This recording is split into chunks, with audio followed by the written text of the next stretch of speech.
all of a sudden everything starts to let go. The ledge and everything. By this time I, lost my sight of Matt, and the cloud of snow was so big I couldn't see my hand in front of my face, thinking he's dead and there's no way I'm ever gonna find him. Michael Walsh and his younger brother Matt thought they had found the perfect spot for backcountry snowboarding in Wyoming. The mountain bowl had an overhanging snowdrift and deep powder.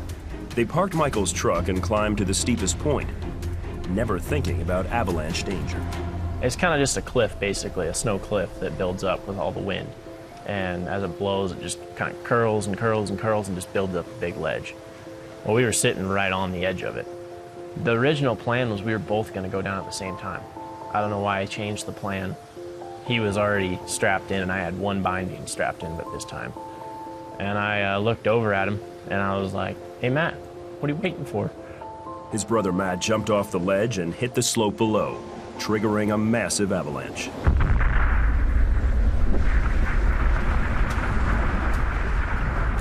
All I hear, pop, pop, pop, the whole bowl lets go.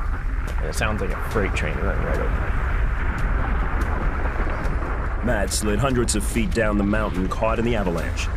The wall of snow behind him hit hard, burying him under 3 feet of heavy packed snow. Michael looked on helplessly. As soon as the snow cleared, see no sign of him, nothing.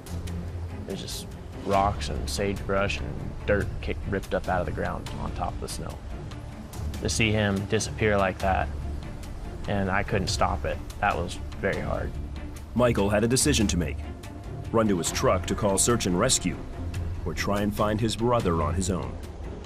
If I went and looked first, there was no way I was getting back up that hill by myself to call search and rescue again.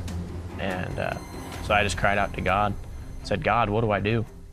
And I heard him just as loud as you're talking to me, "Go find your brother." I never heard God speak to me like that before, and it rocked me. He ran down the hill, frantically calling his brother's name. As soon as I get onto the slide area where it all settled, it's just destruction. And no sign of him. I'm looking for a hat, a tip of his board, a hand, something sticking out of the snow. Nothing. And then I start to second guess myself. Was that really God telling me to go find my brother? I realized there's no way I was gonna find him. And there's nothing, no sign of him. And then I finally came to a point, and I just kind of gave up. I know it sounds terrible to give up, but there's nothing to see. I couldn't see him, I couldn't see any sign of him. Matt lay buried deep in the heavy snow, unable to move, running out of air and hope.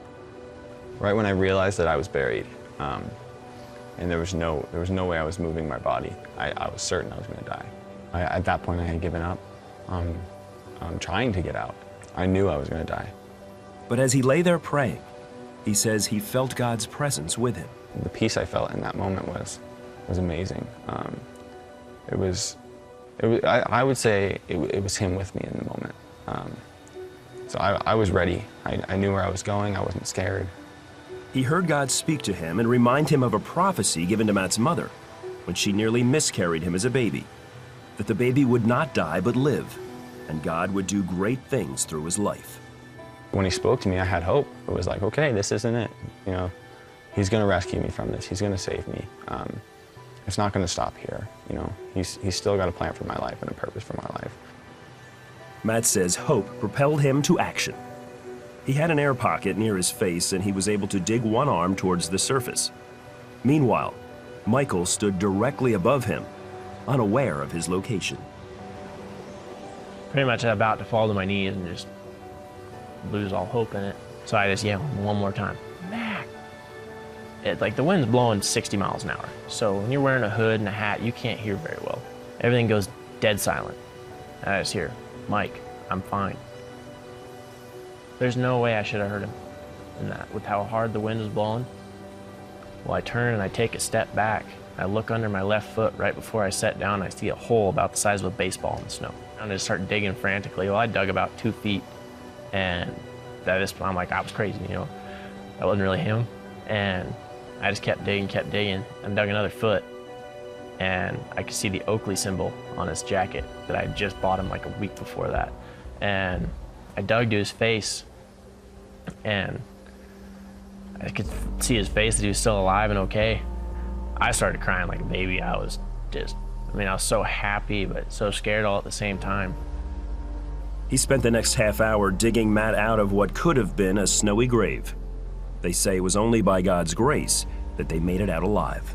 He led me right to the spot where Matt was. I mean, I didn't know where he was. I had no idea which direction he was, which the way it swept him, you know? And to lead me dead center on top of him, that's not coincidence. Everything was just fell into place, just perfect. God met me there and was standing there and held my hand all the way down that and kept me safe and him safe.